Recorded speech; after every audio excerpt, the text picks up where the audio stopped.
आसतु आज बनैबा मुढ़ी घांट।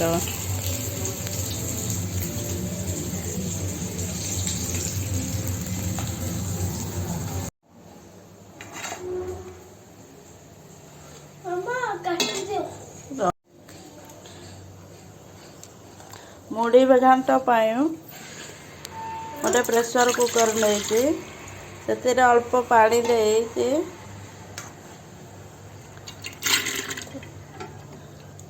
बुट डाली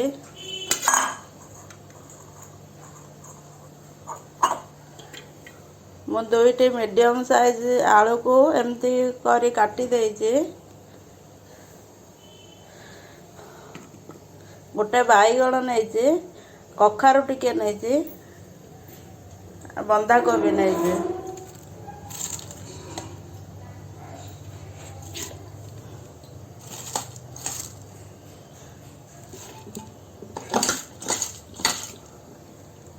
प्रेसर टिके गोटे सीटी देदेवे।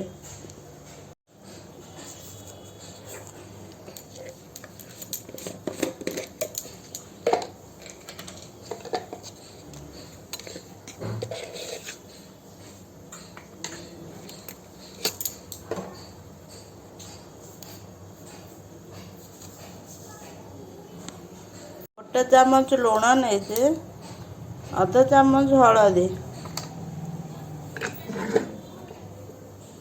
ताको गोटे सीटी दे बसेबे।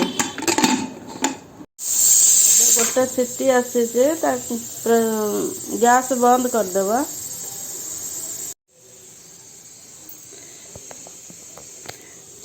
कड़ाई बसई तेल दे सोरिष तेल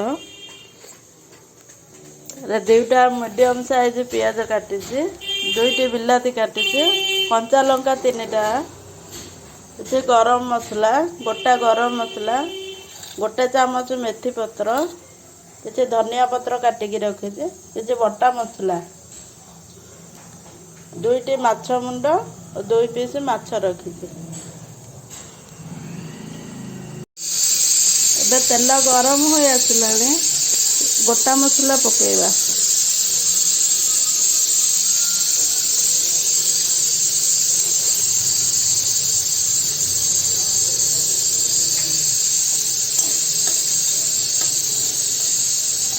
गोटा मसला टिके बास्ना आसले पियाज पकेवा।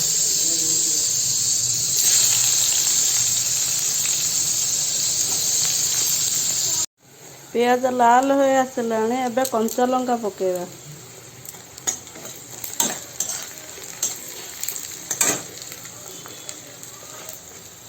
बड़ा टमाटो पकेदेवा। लंका गुंड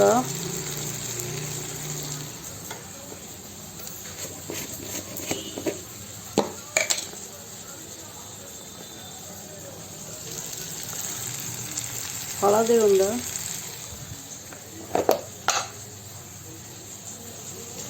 स्वाद अनुसार लुण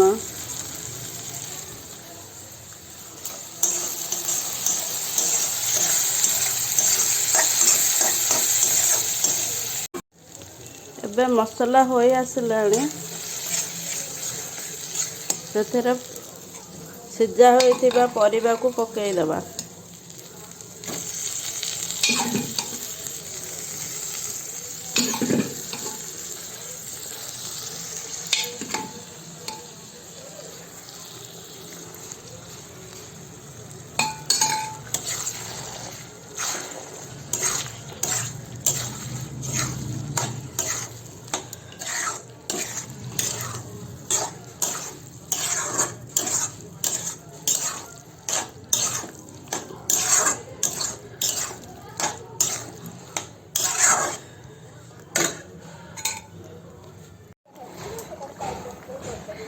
कस्तूरी मेथी पकेदेवा।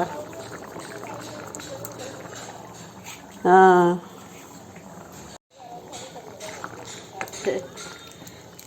हाँ तरकारी फुटी आसलानी एथर माछ मुंड को पकेदेवा।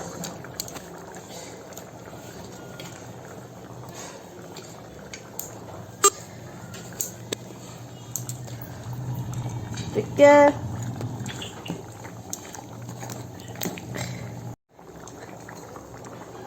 ଏବେ ମାଛକୁ ପକେଇ ଘାଣ୍ଟି ଦେବା।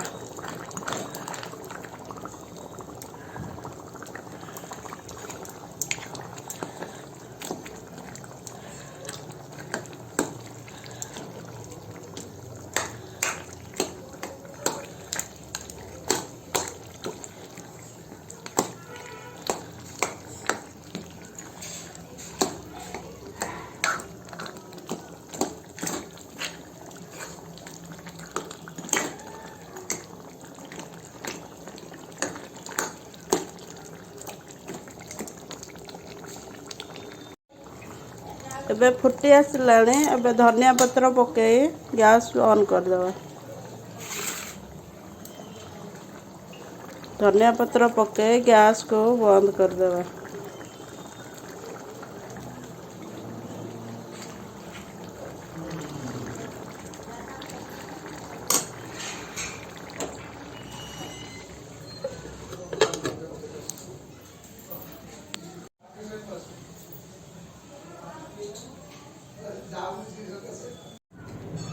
ଏବେ କରିବା ମାଛ ଭଜା। 3 ଚାମଚ ତେଲ ଦେଇଛି। ତେଲ ଗରମ ହୋଇ ଆସିଲାଣି। ଏବେ ପିଆଜ ପକେଇବା।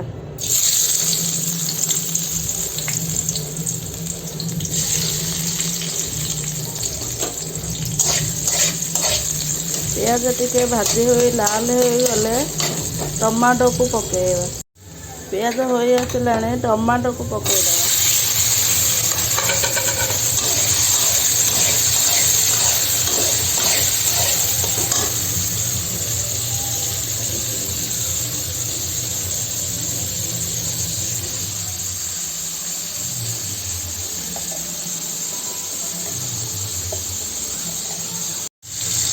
ଲଙ୍କାଗୁଣ୍ଡ ପକେଇଦେବା। ହଳଦୀ, ଲୁଣ ଭଲ ଭାବରେ ମିକ୍ସ କରି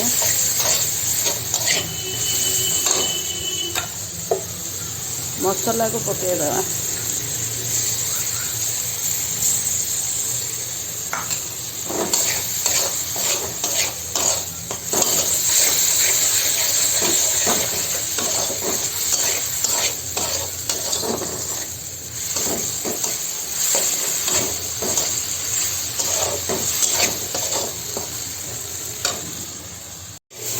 ଏବେ ମସଲା ହୋଇ ଆସିଲାଣି। ଏଥର ପାଣି ଦେଇଦେବା।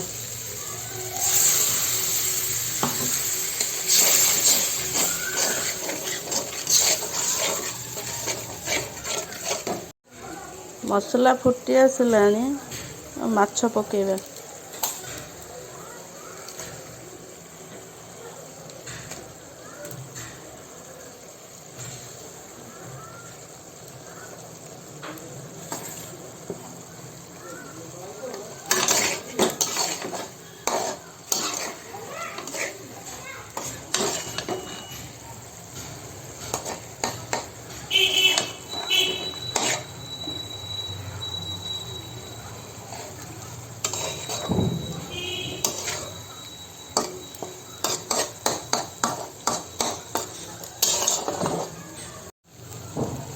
ମାଛ ଭଜା ରେଡି ହେଇଯାଇଛି।